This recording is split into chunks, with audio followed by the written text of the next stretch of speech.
देखिए, मांस आहार है ही नहीं मानवों का। हम केवल अपने स्वाद के लिए, और कई लोग तो प्रोटीन के नाम पर और ना जाने दुनिया भर के ताकतों के नाम पर मांसाहार को और ज्यादा प्रोत्साहित करते हैं। हम आपसे स्पष्ट रूप से कह दें, मांसाहार करने वाला व्यक्ति, उसके हाथ से देवता कभी एक पुष्प भी स्वीकार नहीं करते। उसके द्वारा कभी, अगर वो ऐसा होता है ना कि और दिन खाते, मंगलवार को नहीं खाते, क्यों नहीं खाते? मंगलवार को हनुमान जी का वार है, हनुमान जी के लिए नहीं खाते। सोमवार को नहीं खाते, सोमवार को शंकर जी का वार है। कोई फर्क नहीं पड़ेगा। आप एक दिन भी मांस खाते हो तो आप साल भर के सोमवार मंगलवार पे हनुमान जी आपसे पीट करके ही बैठते होंगे। आपको ऐसा लगता होगा कि शायद उस दिन हनुमान जी यूं कहेंगे कि भाई कम से कम ये मंगलवार को तो नहीं खाता। नहीं भाई, पाप कर्म करने वाला व्यक्ति 365 दिन नहीं करता, 365 में से एक ही दिन करता, पर एक ही दिन का पाप उसके पूरे जीवन पर भारी पड़ता है। इसलिए देवता अगरबत्ती भी स्वीकार नहीं करेंगे, दिया भी स्वीकार नहीं करेंगे, पुष्प भी स्वीकार नहीं करेंगे मांसाहारी व्यक्ति का। और जो श्राद्ध पक्ष आता है, उन श्राद्ध पक्षों में हम अपने पितरों के निमित्त जो भी करते हैं, या फिर अब आप लोग सुनकर के आश्चर्यचकित हो जाओगे, श्राद्ध पक्ष में हमारे पितृ, यदि मांसाहारी व्यक्ति पितरों के लिए तर्पण आदि करता है तो पितृ उसके हाथ से तर्पण स्वीकार नहीं करते। और तो और घर का यदि बड़ा बुजुर्ग चला जाए और उसका संस्कार करने वाला बालक यदि मांसाहारी है तो उस संस्कार से उस व्यक्ति को भी मुक्ति की प्राप्ति नहीं होगी, वो प्रेत योनि में ही भटकता रहेगा। तो भैया, अपना भी बुरा कर रहे हो, पितरों का भी बुरा कर रहे हो, आने वाली जनरेशन का भी बुरा कर रहे हो। क्यों ऐसा करते हो? किसी जीव को मार करके पाना ये हमारा स्वभाव स्वरूप नहीं है। भारत में मांसाहार लेकर के आए थे मुगल। उससे पहले जहां पर खेती बाड़ी नहीं थी वहां लोग मजबूरी होकर के कुछ लोग पा लेते थे, पर अधिकतर भारत में सब लोग शाकाहारी। आप जिस महाराष्ट्र की भूमि पर रहते हैं, इस महाराष्ट्र के छत्रपति श्री शिवाजी महाराज, मुगलों के लिए जिन्होंने सर्वस्व न्यौछावर किया कि मुगलों को यहां से दूर किया जाए, वो मुगल लेकर के आए थे मांसाहार। ये दुनिया भर के जीवों को पका करके पाना, उनको मार करके उनका भोजन करना। अरे, अपने हाथ से रक्त निकलता है तो हम घबरा जाते हैं, किसी जीव का रक्त निकालने में हमको पीड़ा नहीं होती। किसी जीव की नार मरोड़ करके काट देना, उसके महाराज, लोग कैसे कैसे कैसे लोग होते हैं। अपना पैर अपना सा लगता है, दूसरे का पैर आप खाते हो तब आपको बिल्कुल पीड़ा नहीं होती।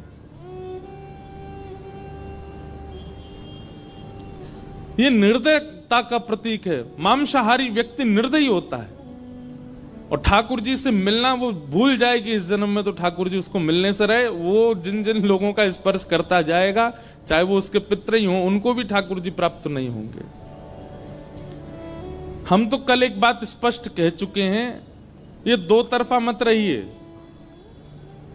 वो सब भी करना है, कथाएं भी सुननी है, पंढरपुर भी जाना है, वृंदावन भी जाना है, गिरिराज जी भी जाना है, और फिर कोल्हापुर आकर के वीकेंड्स पे पीना भी है, खाना भी है, शादियों में जाकर के भी उल्टा सीधा करना है।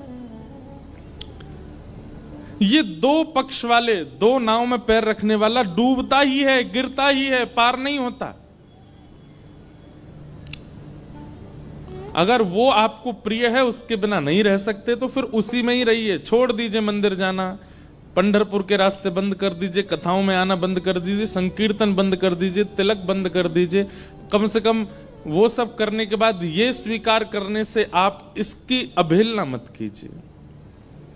और यदि एक बार भी पंढरपुर गए हैं, एक बार भी कथा सुनी है, एक बार भी सत्संग किया है, थोड़ा विचार कीजिए। अभी भी समय है, छोड़ दीजिए, मत किसी जीव को पाइए। सबका हित कीजिए, ये उचित आहार नहीं है। हम आपसे आज अब और इससे ज्यादा जिद तो कर नहीं सकते हम कि हाथ पांव पकड़ लें, भाई अब नहीं खाओगे तुम। लेकिन एक बात निश्चित मान लीजिएगा, अभी तक मां ने टोका होगा, अभी तक पिताजी ने टोका होगा, बच्चों ने टोका होगा, मित्रों ने टोका होगा कि मत खाओ, पत्नी ने टोका होगा, पर अब एक ब्रजवासी टोक रहा है। और अगर हमारी बात नहीं मानी तो वैसे तो हम कुछ नहीं है, सामान्य बालक हैं, लेकिन ब्रज के जन्मे हैं, हमारी बात नहीं मानी तो ब्रज को लाला आपसे कभी प्रसन्न नहीं रहेगा। इसलिए यहां से बाहर लोग जो हैं वो तो फ्री हैं, पर यहां जो सभा में बैठे हैं और जो लोग आ रहे हैं धीरे धीरे भी, जिन्होंने सुनी नहीं है ये बात, वो भी अगर सेवन करते हैं और नहीं छोड़ेंगे तो इसका परिणाम उचित नहीं होगा। परिणाम बंधु उचित क्या नहीं होगा, पता क्या होता है? अगले जन्म में वही बनेगा फिर जिसको आपने खाया था ना, जिन जिन के मांस आपने खाए हैं वे सब अगले जन्म में मित्र बनकर के आएंगे। बकरा, मुर्गा और जो भी आपने पाए वो सब आपस में एक ही कॉलोनी के मित्र बनेंगे। और एक दिन एक का जन्मदिन होगा, उस जन्मदिन में ये चारों पांचों सब जाएंगे और जाकर के एक टेबल पे बैठेंगे, वहां आप परोसे जाओगे क्योंकि आप वो बन के आओगे और फिर ये आपको खाएंगे। अब हमको इससे ज्यादा कुछ कहना नहीं है, नहीं तो भक्त चरित्र चल रहा है, क्यों हम खीर में नमक डालने का काम करें। पर किसी ने निवेदन किया है तो इसका मतलब पीड़ा ज्यादा है। किसी ने निवेदन किया है मंच पर, हमसे किसी ने कोई प्रश्न नहीं किया, किसी ने कोई जिज्ञासा नहीं की, पर निवेदन हाथ जोड़ के किया है, इसका मतलब है कि ये बहुत ज्यादा फैल रहा है। एक बात हमारी मान लीजिएगा, आप अपनी सारी इंद्रियों को भले ही बेकाबू होने दीजिए, लेकिन जीव को अपने वश में कर लीजिए। जितम सर्वम जिते रसे, अगर किसी ने अपनी रसना को जीत लिया वो सबको जीत लेगा, वो विश्व विजयी बन जाएगा। और जिसने रसना को नहीं जीता वो उसकी आंखें भी मटकेंगी, उसके कान भी दूषित सुनने में रुचि रखेंगे, उसके हाथ भी स्पर्श के अधिकारी, स्पर्श की खोज में रहेंगे। जिसकी जीव वश में नहीं है उसकी सारी इंद्रियां उसके हाथ से निकल जाएंगी। इसलिए इस जीव से एक बार विट्ठल कहा है, इस जीव से एक बार राम कृष्ण हरि कहा है। चलो विट्ठल कह दिया, रामकृष्ण हरि कह दिया, पर इस जीव से एक बार श्री राधा कहा है।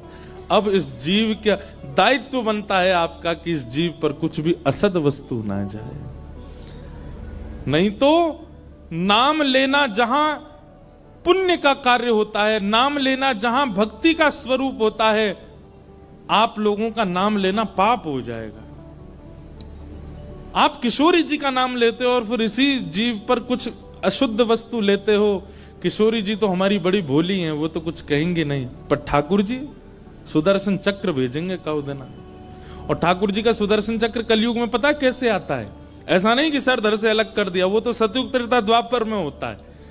कलयुग में तो सुदर्शन चक्र आता है आर्तों के रूप में, पीड़ाओं के रूप में, कष्ट के रूप में, विपत्तियों के रूप में। अच्छा, कई बार ऐसा होता है कि हम पे विपत्ति आए हम सह लेंगे, लेकिन ठाकुर जी ऐसा सुदर्शन चक्र चलाते हैं, आपको विपत्ति नहीं देंगे, जिनसे आप प्रेम करते हो उनको विपत्ति देते हैं, उनको कष्ट देना प्रारंभ करते हैं। क्यों? बोले भाई तुम अपने आचरण को नहीं सुधार पाए।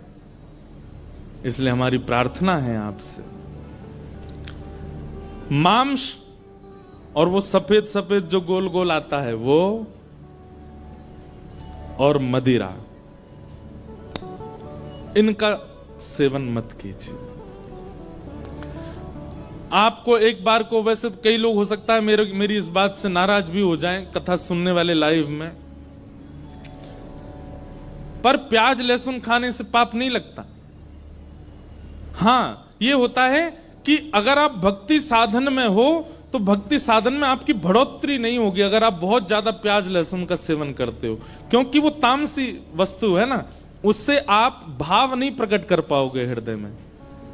कथा सुनते हैं नेत्र बंद हो जाएं, सजल हो जाएं, ये स्थिति आपकी नहीं बन पाएगी, क्योंकि वो तामसी भोजन है। कहीं ना कहीं दुर्गंध आपके मन में, बुद्धि में बनी रहती है। बाकी उससे पाप लगेगा ऐसा नहीं है, पर ये तो पाप है। इसलिए हमारी प्रार्थना भैया, मत पाइए, मत खाइए। ये जो वस्तुओं पर लाल चिन्ह होता है ना, उसमें वो होता है अंडा, वो भी मत पाइए। अब कम से कम कथा सुन रहे हैं, भक्त चरित्र सुन रहे हैं, तो अब तो आप लोगों को त्याग करना है। वैसे तो यहाँ अधिकतर संख्या उनकी होगी जो नहीं खाते हैं, पर अगर उनके कोई मित्र खाते हैं, प्रिय खाते हैं कुछ, उनको ये वीडियो काट के दिखा देना भैया। काय को अपने माता पिता का अनहित कर रहे हो, मत पाइए। तो ये बस इतना ही हम जिद कर सकते हैं, और इससे ज्यादा क्या जिद कर दें बताओ। हाथ पांव तो पकड़ेंगे नहीं। बाकी आप सबका जीवन निज है। बंबई आदि शहरों के लोग तो यही कहते हैं, हमारा निज जीवन, माय लाइफ।